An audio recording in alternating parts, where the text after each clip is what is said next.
to try to keep that crowd on the floor and motivated. Sometimes I have songs what I call bridge songs, and then I'll read the crowd and be able to feed off of that.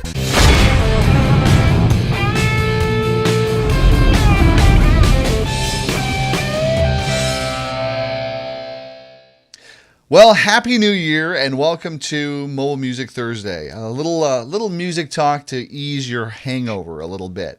And who better than my guest that I have on tonight? I'm really excited about this guy. I got to meet him at Mobile Beat a few years ago. Really cool guy, and he knows what he's talking about. Who am I talking about? Why, it is Devorn Blueitt. He's out of Indianapolis, Indiana. He's been DJing for 28 years in that area. You can find him at diamonddjproductions.net, and his company is called Diamond DJ Productions, or rather, Diamond Productions DJ Entertainment. Get the DJ in the right spot there. So, yes. Devorn, hey, welcome to Mobile Music Thursday. It's great to have you. How you doing? How you doing, Jason? Thank you. Awesome. Are you having a good holiday? Yeah, everything's going great. Just finished up a few last-minute deals today for Mom, but I'm all set and ready to go. Well, you got to keep Mom happy during the holidays for sure. No doubt about it. Right? Well, that's exciting. Well, let's jump right in. We're going to talk about music, because music's good to talk about any time of year when you're a DJ. So let's I really want to talk about like your style and kind of how you read an audience and how you react to an audience, and what some go-to music is for you in today's episodes, and focusing on weddings, because weddings are your primary bread and butter. You have a few other areas that you dabble into, but mainly it's weddings that you market to. So when you go to an event, even thinking back to maybe your last event that you had done, what is your game plan usually going into a wedding? Like when you're thinking like, okay, I'm probably going to start out with this genre and then go here. You know, what would you say your overall game plan is before we drill down to specifics? Usually my overall game plan is I actually send out in my planner, the guests get to pick up to 75 songs that they would like to hear at their event. Wow, 75 total for all the guests? 75. This is usually the bride and groom gets to pick these songs. Okay. Yeah, the bride and groom gets to pick these songs. And also, in most cases, they will let me take requests from their guests. Okay. Yes. Also, they can do not playlists if there's, for whatever reason, something they don't want to hear. Sure. So what I do is I take a look at that list quite naturally before my event to kind of give me a game plan to see what is this event going to be like. Is this going to be mostly country music? Is this mostly going to be traditional music like the Baby's Got Backs, the Ushers, the Michael Jacksons that we hear all the time? And that kind of gives me a good start of how we're going to get going on this event. Sure, if it's going to lean heavier in one genre than another. No doubt. And as my guests come in at the event, on the day of the event, as my guests come in, I kind of take a look at them. I usually get to talk to my guests. I'll usually ask them what kind of music they like. And when the music starts for that event, that to come up, if we can take requests, we take requests from the bride and groom, to come up and let me know what they want to hear, because we want to make sure we get them on the dance floor. Sure. So that's kind of my first approach. Okay, all right. So you're gathering a lot of information on how you're gonna kind of set up and where you're gonna go. Now, when your couple gives you that list, is that a list of songs that you then have to play all of those, or is this set up like they're suggestions for you? They are suggestions, and I do let them know that because they give me 75 songs, doesn't mean I'm going to play all 75 of those songs. Okay. Those songs is basically a key for me, as I kind of said, to see how their event's going to be led into. So they might only hear 20 or 25 or 30 of those songs. And then as the night goes on, of course, we as DJs know, things change. And Sure. We also let them know that they're not going to be played in a particular order, because I have to read the crowd to know what's the right time to play a proper song off of their list. Sure, right. So, so also with that list, is that something that you try to, like for example, if you're going to go into a disco set and you're like, and they go, oh, they love Dancing Queen, and you were going to play Bee Gees, you're like, well, I'll play the Dancing Queen one because that's on their list, or you know what I mean? That's in terms of like what you could substitute that you think would be equally catchy with the crowd. That is correct. Usually I will play the one that they had on their list, and then I'll read the crowd and be able to feed off of that and go, oh, they really like the Bee Gees. And maybe I'm gonna come back in another 15 minutes and play another Bee Gees hot song, Mm-hmm. something that goes along with that, maybe something that even blends along with that to try to keep that crowd on the floor and motivated. Sure. Now, do you tell your couples to like kind of like to put songs they think that they and their guests would like, or is this primarily just to get the couple's taste that you're kind of working off of? Well, I kind of have a couple different things. When I actually interview them, trying to book them, I ask them what taste of music do they have. Mm-hmm. And then every now and then you'll have people have your normal off the wall, they could like rock and roll. Mm-hmm. Well, we know at most events, hardcore rock and roll or metal is not going to go very well when it comes to dancing. Right, right.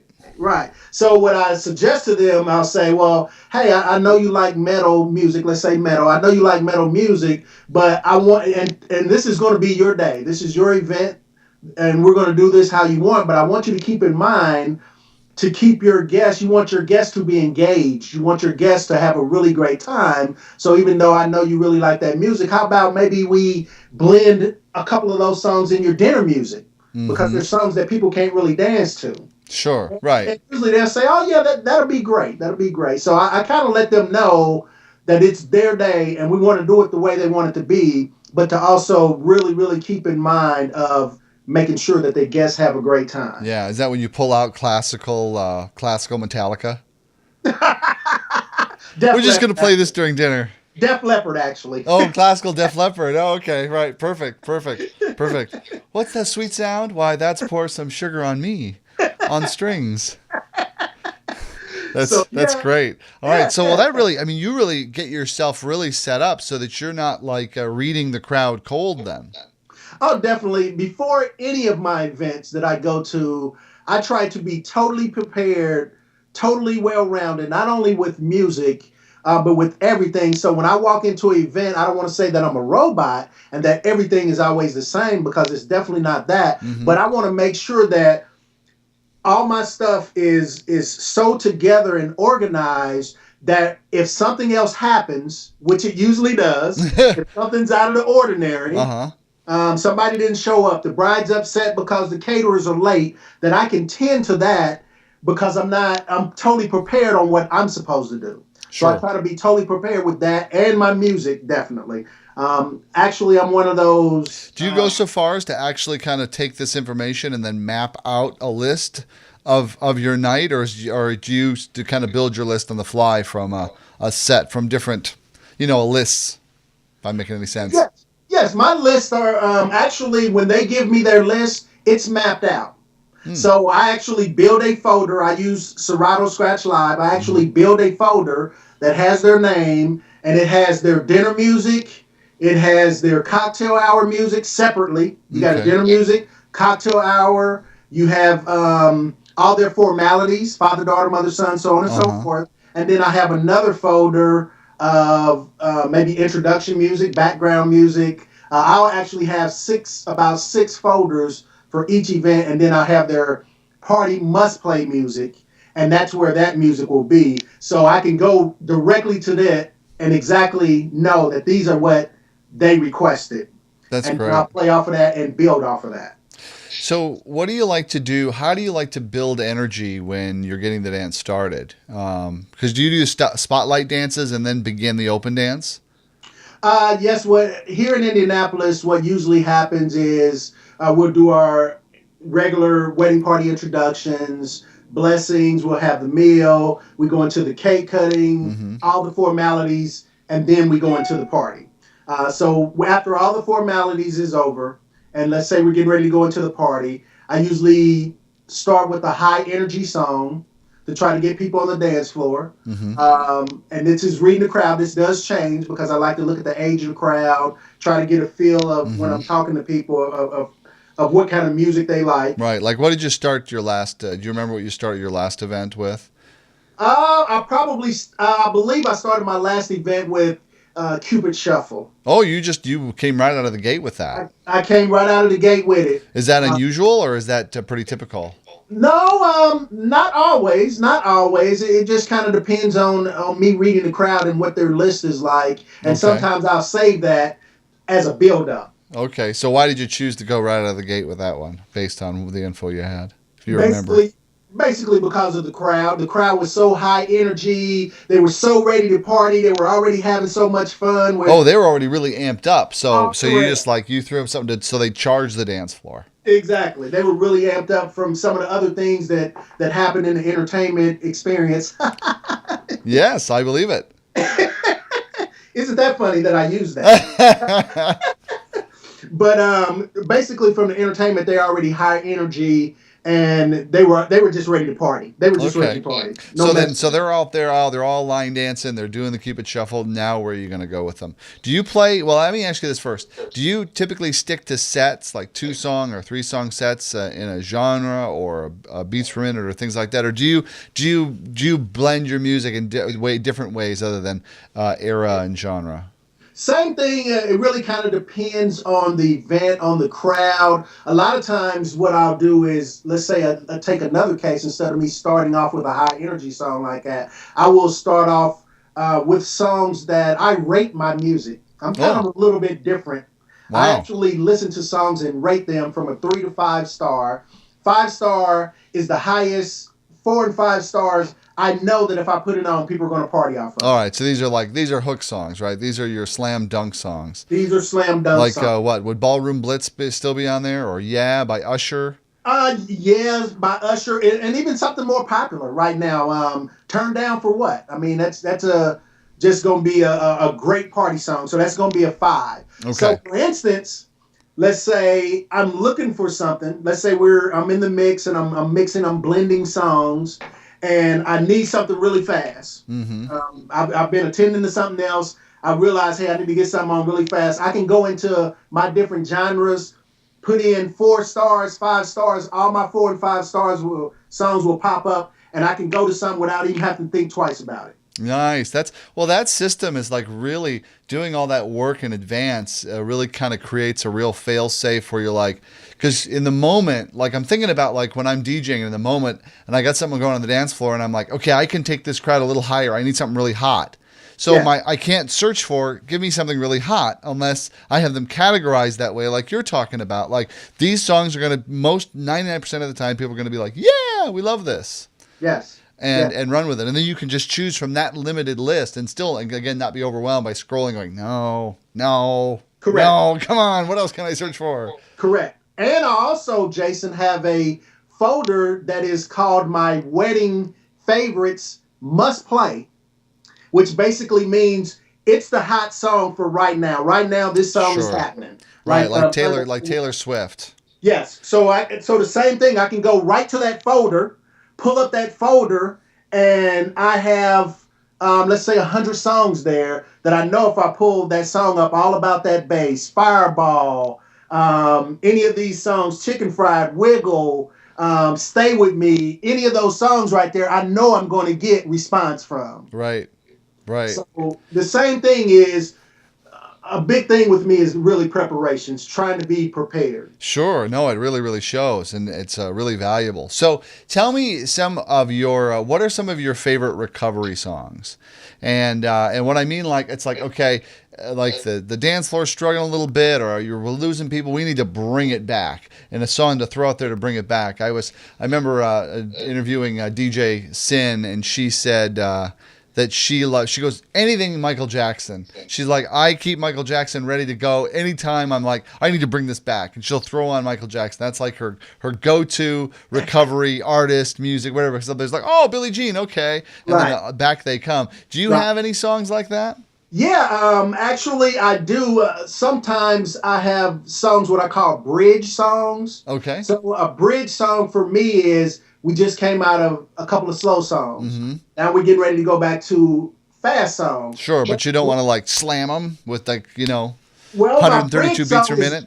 My bridge song is not actually a straight slam song. It's a song that I build off of. Actually, Right. That's what yeah. Yeah. So it starts off with that, and then from there I will build on it like mirrors, or they're really great songs, but it's a song that I can't come turn down for what, and then throw this song on. It's just gonna change the whole mood of everything. Sure. But if I start with that and build up, Okay, so can you give me an example of a bridge song yeah, that you would that you might use coming out of a slow set? Drunken Love, um, the Man, Get Lucky, Young Girls, Sure. So something Pain. that is a little higher tempo, but not too intense, to kind of like Yes, to bring them out instead of yes. throwing on something. Do you find that why do you do that instead of just like going right into something really highly intense, fast? That's say a power hook that will have everybody running that's been not dancing running out there, however they'll react. I understand because then my anticipation is I'm going to build off of this. I'm going to build my energy. I'm Okay, going to because start then, off. so what I'm describing is kind of like going to the top right away, and then you have then it's like, where do you go from there? Right, right, right. Okay, So I will cool. start with this song, probably a slower beats per minute, and I will build from that. I'll build the energy up. All my songs are beats per minute, and I can build from that. I can start building my energy from that. All about that bass to Hmm. to Fireball. And do you go when you go mixing into other songs, are you looking for like similar sounds, similar rhythms, similar, do you go cross genre then, with and looking for those similarities as you build, or what do you use different kind of criteria as you're thinking about it and moving through the night?